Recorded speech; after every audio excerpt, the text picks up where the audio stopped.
하나님, 성경을 순서대로 읽고 또 순서대로 설교하는 것이 얼마나 중요한지를 읽기에 힘들고 또 설교하기에 부담스러운 구절을 만날 때마다 다시금 느낍니다. 주 하나님, 주님이 이 말씀을 친히 우리에게 확증해 주셔서 이 말씀 속에 담긴 주님의 성품을 알게 하시고 이 말씀이 명하는 우리의 바른 삶의 길을 발견하는 이 주일 아침이 되도록 은혜 내려 주옵소서. 예수님의 이름으로 기도하옵나이다. 아멘. 하나님이 야곱은 사랑하시고 에서는 미워하셨다는 사실은 불의하다고 비난해야 할 차별이 아니라 의롭다고 찬양해야 될 은혜라는 말씀을 드렸습니다. 우리는 하나님이 악인을 왜 다 구원해 주지 않으시는지, 또 그들이 그렇게 악한 모습으로 살아가다가 멸망하도록 정해 놓으셨는지 잘 이해가 되지는 않습니다. 하지만 하나님께는 지난 본문 마지막 절인 18절 말씀처럼 하고자 하시는 자를 긍휼히 여기시고 하고자 하시는 자를 완악하게 하실 주권적인 자유가 있다는 사실을 분명히 압니다. 하지만 이런 하나님의 모습을 모든 사람들이 다 기쁘게 받아들이지는 못할 것입니다. 많은 사람들이 어떤 이들은 구원하시고 어떤 이들은 내버려 두시는 하나님의 태도에 감사하기는커녕 그런 교리를 가르치는 성경이나 그런 성경을 믿고 가르치는 기독교인들을 비난할 것이 불을 보듯 빤합니다. 지난 주일 예배 직후에 한 성도가 제게 찾아와서 하신 그 질문도 불신자들의 이런 항변을 염두에 둔 것이었습니다. 그분의 질문이 이렇습니다. 아무리 은혜라고 말해도 불신자는 차별이라고 느끼지 않겠습니까? 저 역시 여러 번 생각해 본 질문이었기 때문에 저는 곧바로 이런 식으로 그분에게 대답을 드렸습니다. 그 불신자가 그런 질문을 진지하게 할 정도로 정말 하나님이 계신 것을 믿는다면 하나님의 선택이나 유기가, 다시 말하면 하나님의 긍휼히 여겨 구원하심이나 하나님의 미워하셔서 혹은 덜 사랑하셔서 내버려 두심이 정말 인간에게 실제적인 영원한 결과를 만들어내는 것을 진지하게 믿는다면 그가 왜 아직 불신자로 남아있는 것입니까? 그걸 정말 믿는다면, 정말 그것을 믿는다면 당장 회개하고 하나님께 돌아오는 것이 정직한 태도 아니겠습니까? 그렇게 회개하고 돌아오는 사람을 하나님이 거절하시겠습니까? 성경은 그렇게 말하지 않거든요. 하나님은 회개하고 돌아오는 사람 거절하지 않아요. 성경 어디에 그렇게 나옵니까? 그러나 만약 불신자가 그런 식으로 따신다면, 제가 그분께 대답한 것이 그렇습니다. 정말 불신자가 그렇게 따신다면 그것은 기독교 신앙을 진지하게 생각했기 때문이 아니라 어떻게든 교회의 가르침을, 어떻게든 기독교인들의 믿음을 트집 잡고 비판하고 싶었기 때문에 공격하기 딱 좋은 것이 예정이다 라고 제가 대답을 드렸습니다. 불신자들의 이런 공격적이고 반항적인 태도를 간파한 바울은 그들의 그런 비난이 과연 정당한지를 반문하면서 악인에 대한 하나님의 예정된 심판이 정당한 이유를 두 가지로 제시합니다. 짧은 본문입니다. 먼저 과연 이런 식의 질문이 정당한지를 살펴보십시다. 19절과 20절 말씀입니다. 혹 내가 내게 말하기를 그러면 하나님이 어찌하여 허물하시느냐? 누가 그 뜻을 대적하느냐 하리니 이 사람아 내가 누구이기에 감히 하나님께 반문하느냐? 지음을 받은 물건이 지은 자에게 어찌 나를 이렇게 만들었느냐 말하겠느냐? 여기서 어찌하여 어찌 이 같은 말입니다. 왜라는 뜻이에요. 왜? 어찌하여 하나님이 왜 허물하시냐? 누가 그 뜻을 대적하느냐? 다 주님 뜻대로 된다며. 자기 마음대로라며. 그럼 왜 우리한테 책임을 물어? 그 뜻입니다. 이것은 단순히 why라는 그런 질문이 아닙니다. 이런 식의 처사는 도저히 받아들일 수 없다는 거절입니다. 하나님에 대한 거절. 왜 이딴 식이냐고. 하나님이면 제대로 하지 왜 이딴 식으로 세상을 경영하냐고 항변하는 것입니다. 저는 이 말씀을 월요일에 노트에 쓰고 묵상하면서 C.S. 루이스의 소설 우리가 얼굴을 찾을 때까지 그 책의 여주인공 오루알이 생각났습니다. 이 우리가 얼굴을 찾을 때까지의 그 여주인공이 신에게 이런 악다구니를 퍼붓는 장면을 제가 기억해냈습니다. 왜 그 여주인공 오루알이 신에게 그런 악다구니를 퍼부었냐면 자신의 여동생이 신에 의해서 택함을 받고 구원받아서 신을 믿지 않는 자신으로부터는 멀리 떨어지게 된 것에 대한 앙심을 품고 그 여동생을 자신에게 빼앗아간 그 신에 대한 분노를 터뜨리는 그런 장면입니다. 오늘날에도 저 여러분 가운데 볼 수 있는 장면입니다. 예수님 믿는 엄마, 예수님 믿는 아빠, 예수님 믿는 내 남편, 아내, 내 자식 때문에 그 가족이 막 신에 대한 원망을, 교회에 대한 원망을 가지고 살아가는 모습에서 비슷한 장면들을 우리는 유추할 수 있습니다. 이 책이 이렇게 시작합니다. 신을 고소하는 장면으로 시작합니다. 나는 이 책을 통해 행복한 사람은 감히 쓰지 못할 이야기를 쓰고자 한다. 나는 신들을 고소할 것이다. 특히 내 여동생을 나로부터 빼앗아간 회색산의 신을 고소하련다. 저는 그 회색산의 신에서 갈보리 그 언덕을 보는데요. 그 회색산의 신을 고소하련다. 그 신이 내게 저지른 일을 처음부터 낱낱이 재판관 앞에서 진술하듯이 밝힐 생각이다. 첫 페이지 15쪽에 이렇게 이야기가 시작됩니다. 그리고 분노에 가득 찬 그 오루알 여왕이 이 책 이야기의 그 절정에서 339쪽, 40쪽, 41쪽 마지막 쪽인데요. 여기서 그 신에 대한 자신의 고소 내용이 뭔지를 마지막에 가면 밝혀줍니다. 이게 이 책 이야기의 절정입니다. 분노에 가득 찬 그 오루알 여왕이 이렇게 자신의 고소장을 검사처럼 읽어갑니다. 당신들은 그 아이의 사랑을 훔쳐가 버렸습니다. 우리가 가장 사랑하는 사람들, 누구보다 사랑할 만한 사람들을 당신들은 영락없이 골라가 버립니다. 신들의 영원한 부름, 그 부름에 아들은 어머니에게 등을 돌려버리고 신부는 신랑을 빼앗깁니다. 그들은 우리가 따라갈 수 없는 먼 곳으로 떠나버립니다. 말해보세요. 그 아이는 내 것이었습니다. 그런데 무슨 권리로 그 까마득히 높은 곳으로 그 아이를 훔쳐가 버린 겁니까? 누가 그런 걸 참고 볼 수가 있겠습니까?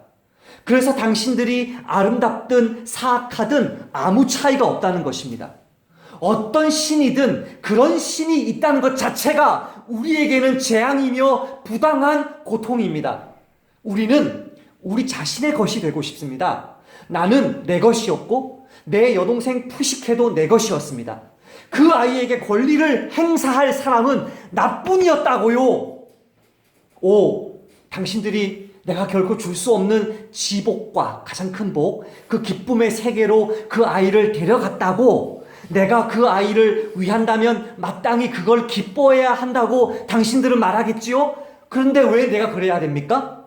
당신들이 그 아이를 행복하게 해주려고 훔쳐갔다고요?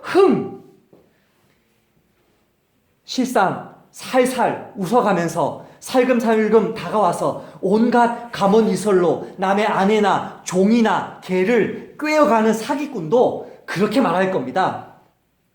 그래, 개, 그 말이 딱 맞아. 내 개를 먹여주어 고맙다고 해야겠군. 내 개한테는 당신들의 식탁에서 떨어지는 부스러기가 필요하지 않았어. 그 아이가 누구 거였는지 잊어버렸나? 그 아이는 내 거였어. 내 것. 무슨 뜻인지 모르겠어. 내 거라고. 당신은 도둑이고 사기꾼이야. 그게 내가 당한 불이야, 불이. 여기서 오르알은 동생에 대한 신의 선택과 구원이 불의한 것이라고 외칩니다. 그런 식으로 하나님이 사람을 구원하거나 그런 식으로 사람을 버려두는 신의 존재 자체가 인간에게는 고통이라고, 고통을 안겨준다고 고발하는 것입니다. 그 분노가 너무 극심하다 보니까 재판장 앞에서 존댓말로 고소장을 읽다가 반말로 악다구니를 쓰면서 항변하는 것입니다. 여러분, 다시 한번 기억해 봅시다. 성경의 전체 교리를 기억해 보십시다. 다시금 정말 명심해 보십시다. 성경은 분명히 하나님이 절대 주권자로서 모든 것을 결정한다고 가르칩니다.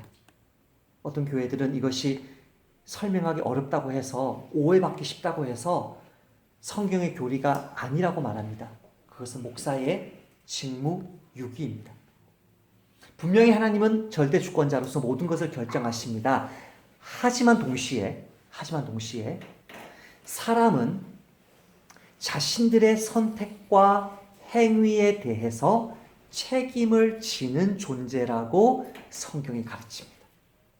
두 가지를 어떤 것도 포기하면 안 됩니다. 하나님의 주권, 인간의 책임. 성경은 여러 번 이 부분에 대해서 반복해서 이야기합니다. 하나님이 에서를 버린 것이 사실입니다. 그런데 동시에 속된 에서 역시 하나님을 버렸습니다. 요셉의 형들이 요셉을 죽이려고 하다가 그냥 팔아먹어버립니다. 돈이나 벌자고. 그것이 요셉의 형들의 분명한 악입니다. 동시에 하나님은 이스라엘 민족을 출애굽시키기 위해서 미리 요셉을 그렇게 팔려가게 하셨습니다. 하나님께서 예수님의 십자가 죽음을 이미 정해 놓으셨습니다. 하지만 그분을 못 박아 죽인 것은 유대인들의 잘못입니다. 우리가 100% 이해되지 않을지라도 성경에 등장하는 이 두 가지 사실을 오류가 없는 하나님의 말씀으로 믿어야 합니다. 그런데 오늘 본문에서 읽은 이 사람은 어떻게 항변하는 것입니까? 아무리 하나님이 그런 주권을 가지고 있다고 할지라도 그런 주권을 가지고 있다면 나에게는 책임이 없다는 것입니다. 나에게는 책임이 없다는 것입니다. 정말 하나님이 모든 것을 결정하신다면 인간에게 책임을 묻지 말라는 것입니다. 하고자 하시는 자를 긍휼히 여기시고 하고자 하시는 자를 완악하게 하시는 이런 식의 하나님은 내가 도저히 인정할 수 없다는 것입니다.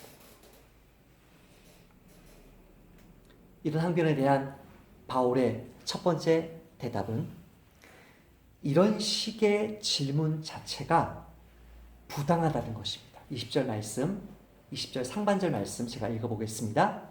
이 사람아, 내가 누구이기에 감히 하나님께 반문하느냐. 짧은 구절입니다. 그러나 이 짧은 구절 안에 네 가지의 표현이 담겨 있습니다. 이 말을 풀어서 다시 읽어보면 이런 연속적인 꾸짖음과 같습니다. 지금 이런 비판을 쏟아내고 있는 내가 사람에 불과하다는 사실을 알고 있느냐? 사람인 내가 무슨 대단한 존재라도 된다는 말이냐? 오히려 그 반대가 돼야 마땅하지 않느냐? 너가 심판석에, 너가 피고인석에, 하나님이 재판석에 앉아야 되는 것이 당연한 것이 아니냐? 당연하지 않느냐? 어떻게 사람에 불과한 내가 감히 하나님을 반박하는 자리에 설 수 있단 말이냐? 한 치 앞도 모르는 무지한 인간이 한마디 말해도 쓰러져 버릴 연약하기 짝이 없는 인간이 다 드러나지 않았을 뿐이지 온갖 더럽고 끔찍한 죄악에 사로잡혀 있는 죄인에 불과한 인간이 어떻게 거룩하고 의로우시며 전능하신 하나님을 악다구니를 쏟아내면서 판단하고 정죄할 수 있느냐? 이것이 얼마나 부당한 태도인지를 비유적으로 표현합니다. 그 비유적으로 표현하는 것이 토기장이 비유입니다. 20절, 21절 제가 읽어봅니다. 지음을 받은 물건이 어찌 나를 이같이 만들었느냐 말하겠느냐. 같이 읽읍시다. 토기장이가 진흙 한 덩이로 하나는 귀 있을 그릇을 하나는 천 있을 그릇을 만들 권한이 없느냐. 권한이 없느냐. 저 어릴 때 화장실이 제비식이고 집 밖에 있으니까 요강을 사용했습니다. 그 요강을 토기장이가 만들었죠. 더러운 것을 담는 요강. 동일한 백자이지만 맛있는 음식을 담는 저와 여러분이 아침에 먹은 그 밥그릇, 국그릇 만들 권한이 토기장이에게 없느냐? 이렇게 묻습니다. 어릴 때 저는 비만 오면 공터에 나갔습니다. 검은색 흙이든 붉은색 흙이든 그 공터에 있는 진흙으로 이렇게 진흙을 쭉 뜹니다. 그러면 이제 물이 많이 주르륵 이렇게 내려오죠. 이러면 그걸 이제 이 모래를 가지고 계속 이렇게 얹어줍니다. 이 공에다가 얹어주면 물은 빠지면서 점점점 딱딱한 공이 됩니다. 그걸 계속 흙을 이렇게 부어서 초등학교 내내 그렇게 놀았던 것 같아요. 저는 비만 오면 그래서 이렇게 계속 이거를 반득반득 이렇게 만듭니다. 예. 그럼 이게 정말 완전한 구가 돼요. 그리고 시커멓게 딱딱하게 진짜 강한 공을 만들어서 친구들과 뭐 하냐면 가위바위보 해가 진 친구 공은 밑에 이긴 친구는 한 뼘 위에 올려서 여기서 공을 떨어뜨립니다. 얘를 깨는 그 재미로 살았어요. 여러분 자기 애가 진흙 가지고 놀면서 한 6개, 7개 만들었어요. 만들다가 여러분 이걸 이 물 하는 거와 이 모래를 제대로 배합 안 되면 이게 타원형이 됩니다. 그러면 이건 실패한 공입니다. 이건 정말 잘 깨집니다. 이렇게 하고 여기를 깨면 그냥 깨지는 거거든요. 그렇게 만드는 거 어떻게 해요? 그냥 버리는 거 아니에요? 하나님과 우리의 관계는 피조물과 조물주의 관계인데 그것은 토기장이와 진흙의 관계와 일치합니다. 누가 주인입니까? 누가 만든 자입니까? 누가 지은 자입니까? 누가 주인입니까? 그걸 묻습니다. 토기장이가 자기가 진흙 한 덩이 떼가지고 이걸 가지고는 요강 만들고 이걸 가지고는 음식에 맛있는 음식을 담는 잔으로 그릇으로 만든다고 해서 누가 그 토기장이에게 누가 그 조물주에게 누가 그 하나님에게 따질 수 있느냐? 생각해 보십시오. 과연 인간이 하나님께 그런 식으로 따져 물어도 되는 것입니까? 불가하다는 것입니다. 이걸 정말 사실로 인정한다면 하나님이 창조자이시라는 사실을 정말 사실로 인정한다면 피조물이 조물주에게 감히 이렇게 따지는 것 자체가 파렴치한 것이고 완악한 것이고 심판받아 마땅한 태도라는 것입니다. 바울은 두 번째로 그렇다면 왜 하나님이 이렇게 악한 자를 심판하기 위해서 예비하셨는지를 설명을 해줍니다. 세상을 운영하시는 하나님이 왜 이런 방식으로 세상을 운영하시는지, 왜 멸망받기로 예정된 사람들이 존재하는 것인지를 설명해 줍니다. 1차적 목적은 죄에 대한 심판을 통해서 당신의 능력을 보이시기 위함입니다. 22절 말씀을 제가 읽어보겠습니다. 만일 하나님이 그의 진노를 보이시고 그의 능력을 알게 하고자 하사 멸하기로 준비된 그릇을 오래 참음으로 관용하시고. 하나님이 왜 벌하기로 계획한 완고한 사람을 만드셨을까요? 그 이유를 뭐라고 이야기합니까? 그분의 진노와 능력을 충분히 보여주기 위해서라고 말합니다. 따라서 합시다. 하나님은 나중에 더 확실하게 심판하시려고 즉각적인 심판을 미루신다. 바로가 왜 끝까지 완고하게 버티게 하셨을까요? 하나님 바로 심판하지 않고. 바로가 끝까지 완고하게 버티지 않았더라면 애굽은 그렇게 처참하게 파괴되지 않았을 것이고, 이스라엘 백성들이 출애굽했을 때에 여리고성, 아이성 모든 그 팔레스타인에 있는 그 7종족들의 간담이 녹아내릴 정도의 공포에 휩싸이지 않았을 것입니다. 애굽이 그렇게, 바로가 그렇게 버티면서 하나님이 멸하기로 준비된 그릇을 오래 참으심으로 마침내 심판하실 때 하나님이 얼마나 위대하신 분인지가 드러납니다. 여러분, 이거는 저희들에게는 잘 이해가 되지 않을 것입니다. 그런데 그 이춘재에게 초등학교 2학년 여학생 딸을 빼앗긴 부모에게는요, 이 공의가 이루어지지 아니하는 것은 어마어마한 고통입니다. 하나님의 정의가 죄인에게 쏟아져 내릴 때 우리는 예수님이 재림하시고 나서 그것을 보게 될 텐데, 그때 정말 얼굴과 얼굴을 마주하는 것처럼 하나님 그분이 왜 그러시는지를 우리가 알게 될 것입니다. 그때는 죄인에게 이 진노를 참았다가 쏟아내신다고 말을 할 때 약간 무섭고 뭔가 좀 이렇게 두려운 마음들이 있는 것이 아니라, 하나님 이것은 정당합니다. 하나님은 옳으십니다. 우리가 찬송하는 일들이 있을 것입니다. 지금 잘 우리 정서로는 이해되지 않습니다. 정말 어마어마한 끔찍한 범죄를 당하고 나서도 정의가 없는 땅에서 피눈물 흘리는 소수의 사람들만 알 수 있는 이 느낌, 이 깨달음, 그것을 우리는 알게 될 것인데, 하나님이 참고 또 참아서 그의 진노를 퍼부으실 때, 하나님 살아계시구나, 하나님 그분이 하나님이시구나, 그걸 알게 하신다는 거예요. 우리는 잘 이해가 되지 않지만 데살로니가 후서에도 사도 바울이 이렇게 설명을 합니다. 너희로 환난을 받게 하는 자들에게는 환난으로 갚으시고. 예멘에 7년 있는 동안에 제 아는 선교사들이 납치되고 살해되고 처참하게 그렇게 핍박을 받았습니다. 여러분, 그 선교사들의 동료의 마음을 이해할 수 있나요? 그 선교사들 아빠를 빼앗기고 엄마를 빼앗긴 자식의 마음을 이해할 수 있나요?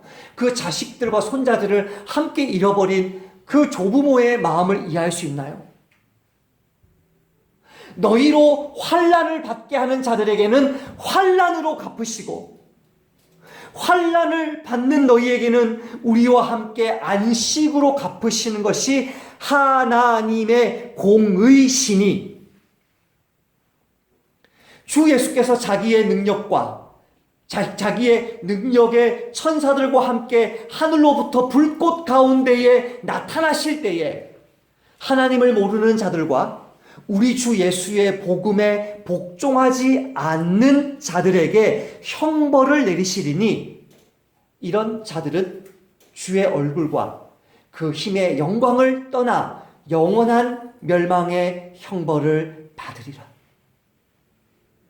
우리 그때는 이해하게 될 것입니다. 그때 무수히 많은 정말 피눈물 흘린 사람들의 그 한평생의 삶이 신원되는 것을 보면서, 이래서 최후 심판이 있어야 되는 것이군요. 이래서 하나님은 의로우신 거군요. 그때는 알게 될 것입니다.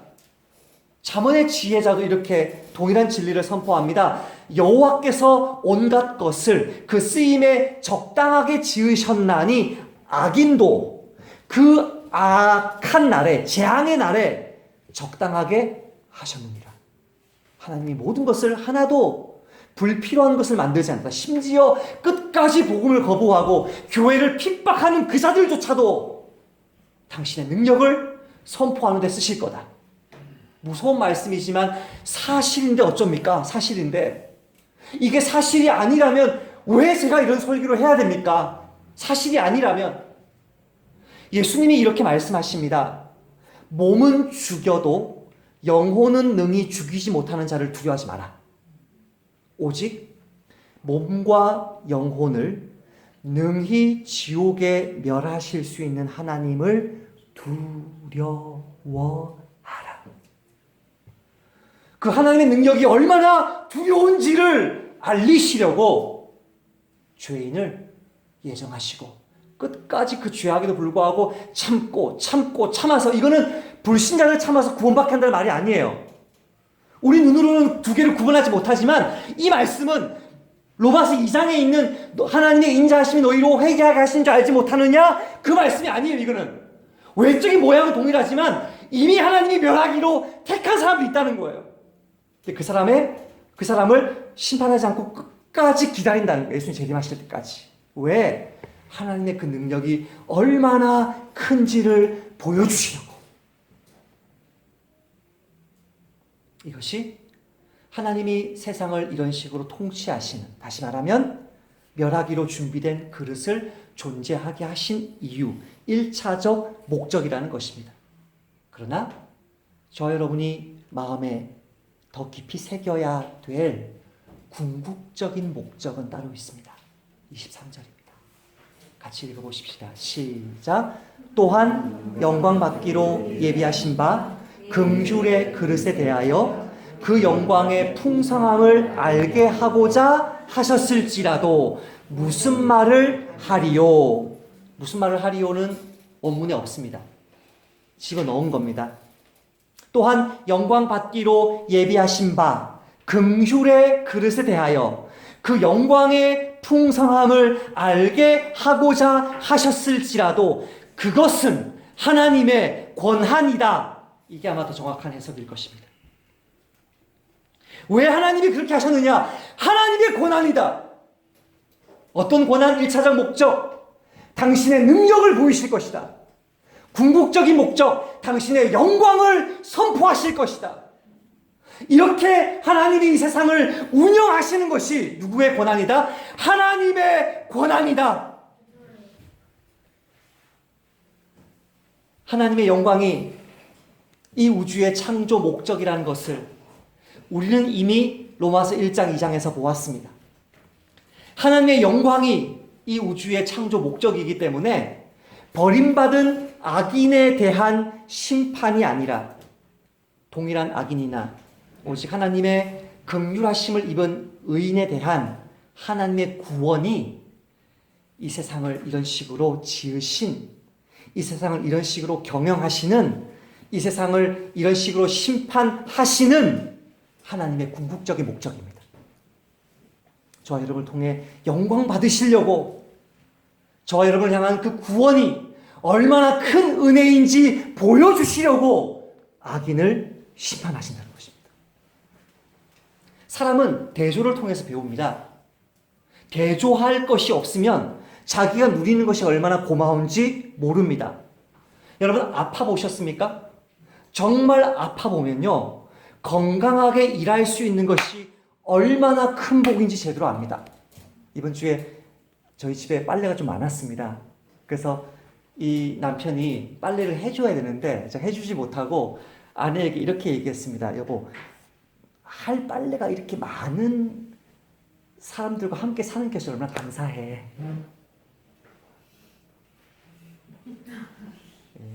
미화가 빗나가는 것 같습니다. 자매들이 저를 노려보고 있는데요. 힘든 일이 있어도 정말 아무도 없이, 내 주변에 아무도 없이 정말 힘들고 외롭고 참 그런 시간이 지나가고 보면 빨래를 해줘야만 되는 사람과 함께 사는 것조차도 감사하지 않겠냐라고 얘기했는데 제가 잘못했습니다. 실수입니다. 아파 보면 건강하게 일할 수 있는 것이 얼마나 큰 복인지 제대로 알게 됩니다. 배고파 보면 박한 음식조차도 얼마나 귀한지 그것을 감사하게 먹게 됩니다. 그런 경험 해보셨습니까? 한두 시간 차를 타고 계속 밤길을 가는데, 외딴 길을 가는데 사람 하나 지나가지 않고 차 하나 지나가지 않으면 엄청나게 무서워집니다. 그때 아무 일면식 없는 사람이 그냥 지나가도, 그냥 차 한 대가 지나가도 그런 이웃이 있다는 것이 얼마나 소중한지 알게 됩니다. 사막 지역에서 온통 메마른 들판과 바위산만 보고 살다가 한국의 인천공항에 내려와서 공항버스 타고 한국의 인천으로 영종도 빠져나와서 이렇게 나오다가 초록으로 물든 산을 쳐다보기만 해도 눈물이 납니다. 마찬가지입니다.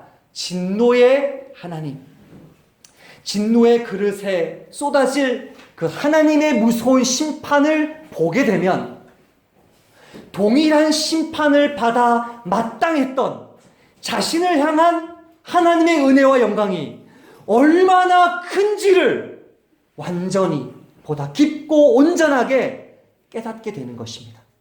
만약에 예수님을 믿든 믿지 않든 정말 모든 사람들이 천국을 가는 그 만인 구원설이 사실이라면요, 그런 사람들이 모인 천국에는 하나님이 의도하신 온전한 구원의 기쁨과 감사가 없을 것입니다. 그것은 천국이 아닙니다. 지옥을 설교할 때마다 얼마나 많은 비판을 받는지 모릅니다. 하나님의 예정을 설교할 때마다 얼마나 많이 공격받았는지 모릅니다. 하나님은 그렇게 잔인하신 분이 아닙니다. 하나님은 사랑입니다. 사랑이 이깁니다. 결국 그 사랑이 모든 사람들을 구원할 것입니다. 라고 얼마나 많은 신부들이, 기독교 목사들이 이 교리를 더럽히는지 모릅니다. 폐기하는지 모릅니다. 좋습니다. 그게 막 사실이라고 칩시다. 과연 그곳에 진정한 감사와 기쁨과 감격이 있겠습니까? 앞서 소개했던 C.S. 루이스의 소설 우리가 얼굴을 찾을 때까지 라는 이 소설은 오루알이 자신의 분노에 차서 고소했던 그 신을 대면하고서 자신의 고소장을 수정하는 장면으로 끝납니다. 목소리들이 다시 말을 했다. 이번에는 크지 않았다. 목소리들은 경외감으로 떨리고 있었다. 그분이 오신다. 목소리들이 말했다. 신께서 집으로 오신다. 신께서 자신을 고소했던 오루알을 심판하러 오신다. 그 말을 듣자 가슴이 쿵 하는 거죠. 자기 여동생 푸시케가 내 손을 잡아주지 않았더라면 나는 그대로 주저앉아 버렸을 것이다. 그녀는 나를 연못가로 데려갔다. 이미 하나님의 백성이 되었으니까 하나님 만나는 것이 두렵지 않으니까 그 하나님께로 데려가는 거죠. 주변의 공기가 점점 더 밝아졌다. 마치 무언가에 불이 붙은 것 같았다. 숨을 쉴 때마다 새로운 두려움과 기쁨과 감당할 수 없는 감미로움이 밀려들었다. 화살이 내게 날아와 박혔다.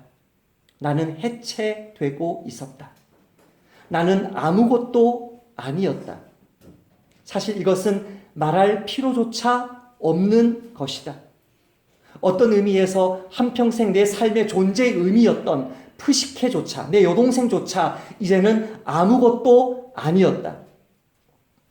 나는 한때 더 이상 사랑할 수 없을 것처럼 그녀를 위해서라면 어떤 죽음이라도 불사할 정도로 그녀를 사랑했다. 그러나 지금은 이상하게도 그녀조차 참으로 중요하지 않았다. 그녀가 중요하다면 이제는 그것은 다른 분 때문이었다. 땅과 별과 해, 전에 있었고 앞으로 있을 모든 것은 바로 그분을 위해 존재하는 것이었다. 바로 그분이 오고 있었다. 가장 두렵고 가장 아름다운 분, 유일한 두려움이요 아름다움이신 분이 오고 있었다. 그분이 다가오시자 연못 양쪽에 늘어선 기둥들이 붉게 빛났다. 나는 눈을 떨구었다. 푸시케와 내가 서 있는 앞쪽 수면 위에 푸시케 한 사람의 그림자가 아니라 두 사람의 그림자가 발끝에서 머리끝까지 비치고 있었다. 저게 누구의 그림자지? 옷을 입은 푸시케와 벗은 푸시케인가? 그랬다. 둘 다 푸시케였다. 둘 다 상상할 수 없을 만큼 아름다우면서도 완전히 똑같지는 않은 두 명의 푸시케였다. 너 또한 푸시케가 되리라. 아름다운 꽃이 되리라. 위대한 목소리가 들려왔다. 그제야 고개를 들었는데 내가 감히 그렇게 했다는 것이 놀라웠다. 그것이 나흘 전의 일이다. 나는 풀밭에 쓰러진 채 발견되었고 여러 시간 입을 열지 못했다. 늙은 육신은 그런 경험을 감당하기가 더 어려운 법이다. 사도 요한이 경험하고 다니엘이 경험했던 하나님의 임재 앞에 서는 그 체험 속에 죽은 듯이 쓰러져 버린 것이죠. 그리고 이 책이 이렇게 마칩니다.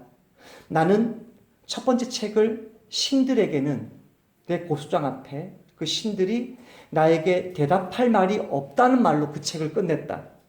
주여, 이제는 당신이 왜 대답하지 않으셨는지 압니다. 당신 자신이 대답이십니다. 모든 질문은 당신의 얼굴 앞에서 사라져 버립니다. 다른 무슨 대답을 들은들 만족하겠습니까? 불신자가. 다 말뿐입니다.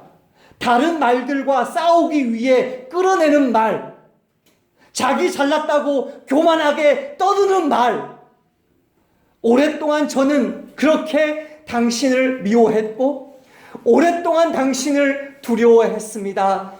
이제는 쓰다가 이 사람이 죽는 것으로 소설이 끝납니다.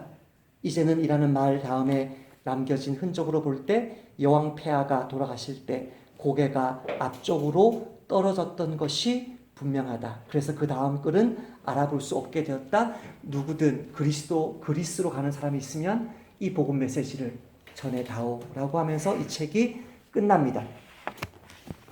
오르왈은 그 신이 자기 여동생을 빼앗아가는 그 순간에 들었던 이야기를 그 신을 만날 때 다시 듣게 되었습니다. 그 말이 뭐냐면 너 또한 푸시케가 되리라. 먼저 예수 믿은 자기 여동생 때문에 악다구니를 쏟으면서 그 신을 미워하는 그 순간 그 하나님이 오르알에게 너 또한 아름다운 꽃 아프로디테 푸시케가 될 것이다.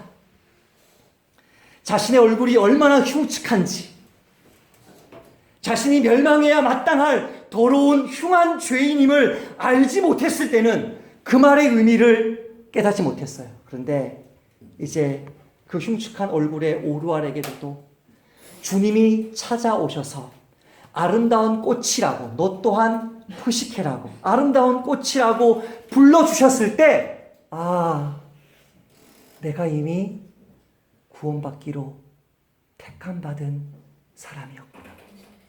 내 여동생 뺏어갈 때 말씀하신 그 말의 의미가 이것이었구나.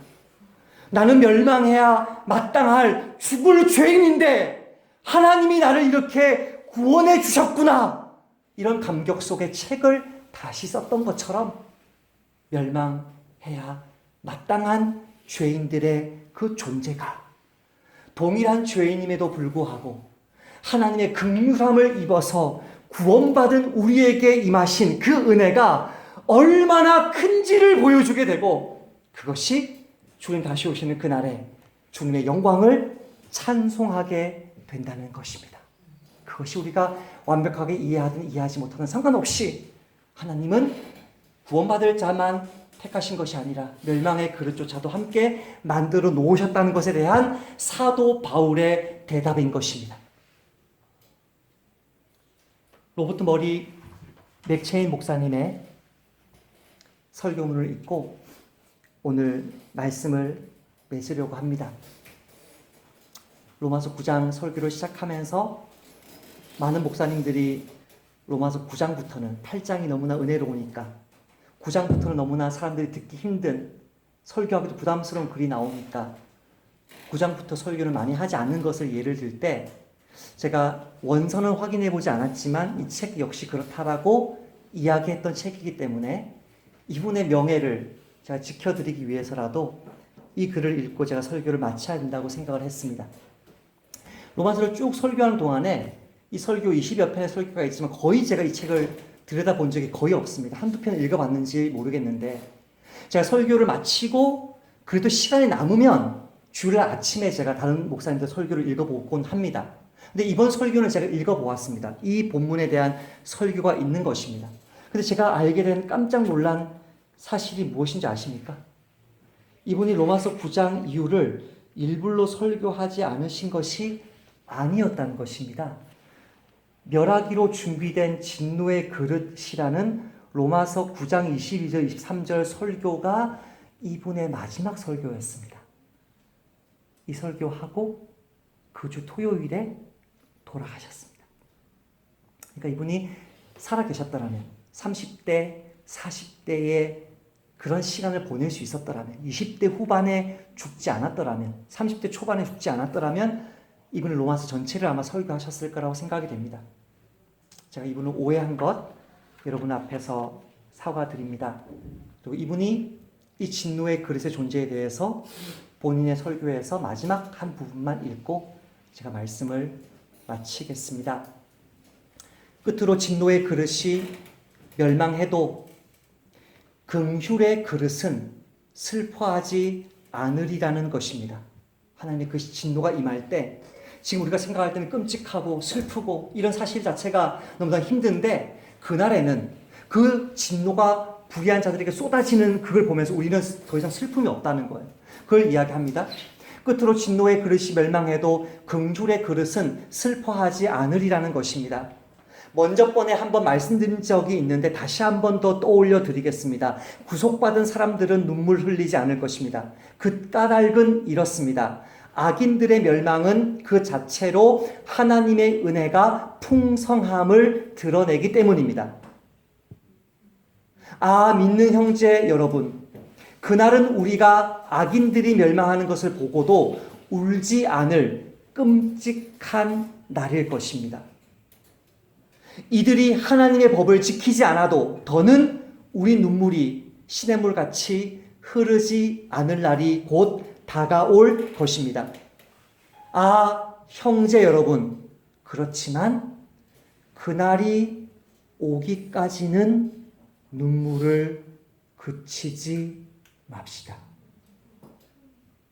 그 사람이 지금 하나님이 구원하시려고 참아주고 있는 건지 진짜 멸망하기로 예배되는 그릇인지 우리는 알지 못합니다. 성경 어디에서도 그것을 판단할 권리를 우리에게 준 적이 없습니다. 아, 형제 여러분, 그렇지만 그날이 오기까지는 눈물을 그치지 맙시다. 비록 하나님이 그 진노의 그릇을 멸하시는 데서 영광을 받으실지라도 이들을 긍휼의 그릇으로 만드시는 데에서 더 큰 영광을 받으실 것이기 때문입니다. 주께서 당신의 말씀에 복 주시기를 빕니다. 이 설교하고 돌아가셨어요. 기도하십시다. 하나님은 진노의 그릇을 왜 만드셨습니까? 그런 질문들, 따질 질문들 우리에게 권한이 없지만 굳이 사도 바울이 대답한다면 첫 번째 목적은 그 진노의 그릇을 멸하는 것을 통해서 당신의 능력을 드러내신다고 했습니다. 그러나 더 큰 영광은, 궁극적인 목적은 그들을 멸망시키는 것이 아니라 그들을 구원하는 것이기 때문에, 그들을 살려내는 것이기 때문에 그들 또한 푸시케로 꽃으로 불러주시는 것이기 때문에 그들을 초대하고 그들에게 복음 전하고 그들을 위해서 기도하는 나그네 교회에 되어야 할 줄 믿습니다. 1분간 같이 말씀 생각하면서 기도하십시다. 하나님 감사합니다. 너무나 설교하기 어려운 말씀, 너무나 이해하기 어려운 말씀이나 하나님의 말씀인 줄 알아서 주님 의지적으로 말씀을 전하였습니다. 하나님 도와주옵소서. 이렇게 하나님의 고난에 대해서 따지고 따져 묻는 정말 기독교 교리에 대해서 성경에 대해서 하나님 그렇게 불평하고 원망하는 그 모든 아버지 광포한 행위들을 아버지 내어버리게 도와주시고 아버지 앞에서 그런 아버지 핍박을 우리가 받을지라도 끝까지 인내하여서 주님 그들을 구원하시고 그들을 아버지 하나님 동일하게 우리처럼 주님의 자녀로 불러주시는 그 아버지의 놀라운 영광을 선포해 주시기를 바라면서 오 주님 이번 한 주도 기도하며 주님 복음을 전하며 오 주님 그렇게 아버지 인내하며 이 땅을 살아갈 수 있도록 나그네교회 모든 성도들 착한 마음을 주시고 주님의 그 권위 앞에 권능 앞에 그 권력 앞에 겸손히 엎드리는 마음 주셔서 오 주님 겸손하게 주님 감사하고 주님 찬송하며 주의 복음 증거하는 한 주가 될 수 있도록 주님 복 내려 주시기를 원하옵나이다. 하나님 오늘 말씀에도 주님 복을 내려주셔서 이 말씀을 단 한 사람도 완악한 마음으로 듣지 않도록 도와주시고 우리가 다 이해하지 못할지라도 악한 자들을 참으시고 그들을 심판하는 것을 통해서도 당신의 능력, 그 공의가 선포될 것임을 알게 하여 주시고 믿게 하여 주시고 끝까지 고난 속에서 인내하는 저희들 80년 나그네 인생 되도록 아버지 도와주시되 그보다 더 바랄 것은 더 사모할 것은 더 기대하고 소망하고 눈물 흘릴 것은 그들을 아버지 안에 구원하여 주셔서 그들을 통해서 영광의 아버지 찬송이 되게 하시는 것이 더 큰 영광이오니 주님의 그것을 위하여서 이번 한 주도 우리 주변에 있는 불신 가족들을 위해서 눈물로 기도하고 전도하는 나그네 교회 될 수 있도록 복 내려 주옵소서. 예수님의 이름으로 기도하옵나이다. 아멘.